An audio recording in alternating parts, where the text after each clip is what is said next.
तुमची पिढीच ही एका अर्थाने मोठी. काल एका काही बोलत होतो की उद्या आमच्याकडे विजयाबाई येणार आहेत वगैरे वगैरे, तर ते बोलताना असं म्हणाले की ते आता 70च्या घरामधले आहेत ज्यांना सांगत होतो मी उद्या आमच्याकडे विजयाबाई येणार आहेत. तर ते बोलताना असं म्हणाले की मी 68-69 साली त्यांची नाटकं वगैरे मला बघायची वेळ आलेली, संधी मिळालेली होती. त्या बाई त्यावेळेलाही ग्रेटच होत्या, त्यावेळेला ग्रेटच होत्या आणि आताही तो त्या बाईंचा प्रवास हा तसाच राहिलेला आहे. तर तुमचा कालखंड हा सगळा म्हणजे अशा अर्थाने मला महत्त्वाचं वाटतं की पारंपरिक अर्थाने किंवा सांस्कृतिक अर्थाने युरोपसारखा रेनेसा भारतात झाला नाही अशा स्वरूपाचं एक निमही विधान केलं जातं, कारण युरोपच्या रेनेसाला एक मोठा अर्थ आहे, मोठी परंपरा आहे. तसं आपल्याकडे झालं नाही, पण तुमचा कालखंड हा वेगळा होता. अनेक उत्तम कलाकार, अनेक उत्तम लेखक, अनेक उत्तम चित्रकार त्या काळामध्ये होऊन गेले. तुम्ही त्या काळाचं चांगल्या अर्थाने फलित आहात. मी नेहमी असं म्हणत असते की एसी वाढवायला काही काही पिढ्या ज्या असतात त्या मोठ्या फॉर्च्युनेट असतात, त्यातली मी आहे त्या एका पिढीतली. आमची पिढी ही स्वातंत्र्यपूर्व आणि स्वातंत्र्योत्तर या वेळेला, म्हणजे तुम्हाला माझं वय कळेल पण मी स्वातंत्र्य मिळालं त्यावेळेला काहीतरी 11-12 वर्षाची वगैरे असेल.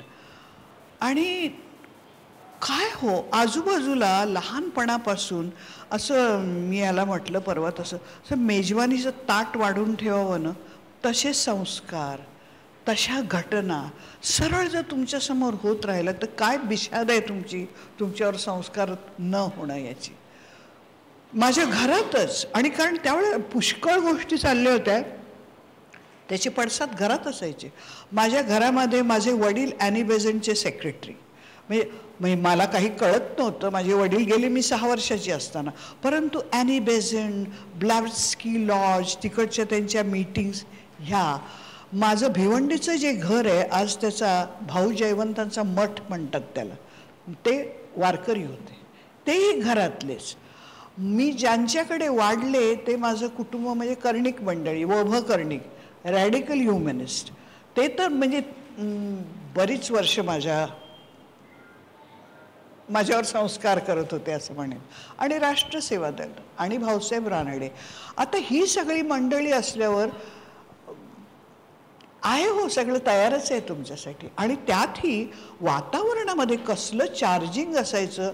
आज काय तो सुभाषचंद्र बोसांनी पठाणाचा वेश केला आणि ते गेले, हे तर 10-11 वर्षाच्या मुलांना. भूमिगत, गांधींची चळवळ, कर्वे, आणि मी हे मनापासून मान्य करते की माझी पिढी फॉर्च्युनेट, त्यात मीही फॉर्च्युनेट अशासाठी की मी मुंबईत जन्माला आले आणि मी मराठी. हे मला मनापासून वाटतं की याचा उपयोग आम्हा सर्वांना आमच्या कामात व पुढे तो जाणवला.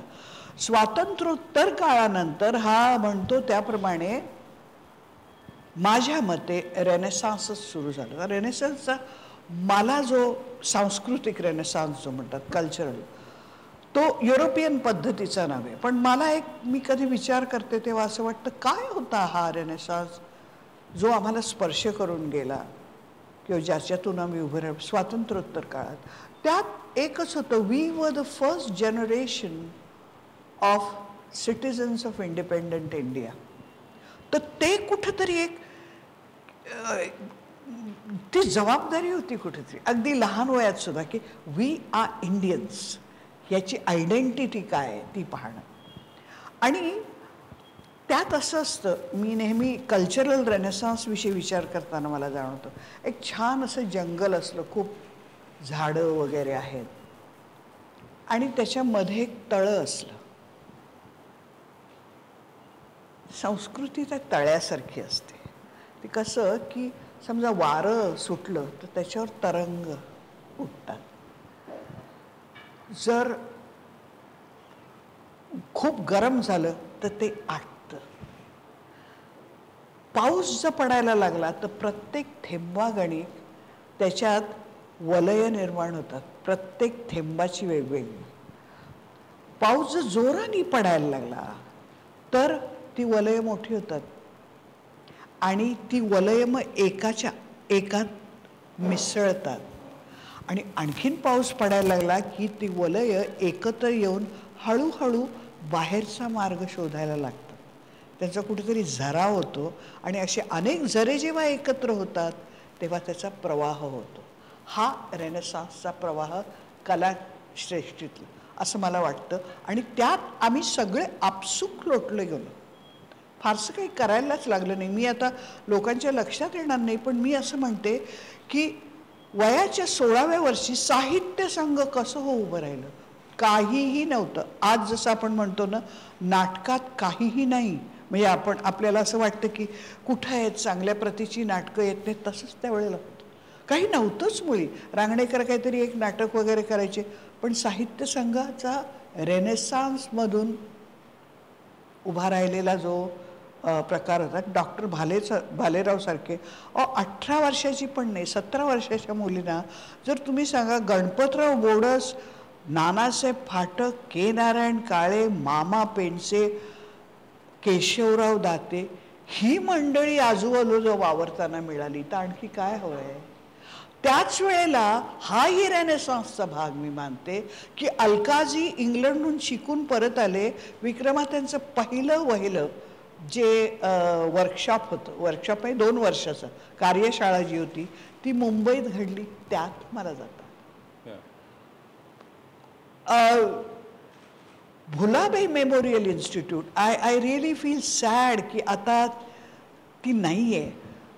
ती काय वास्तू होती हो भुलाबाई इन्स्टिट्यूट. आणि हे पण रेनेसान्सचा भाग कसा, भुलाबाईंनी असं लिहून ठेवलं होतं की माझ्यानंतर ही जी सगळी आलेशान माझं घर आहे, या घराचा कल्चरल सेंटर व्हावा.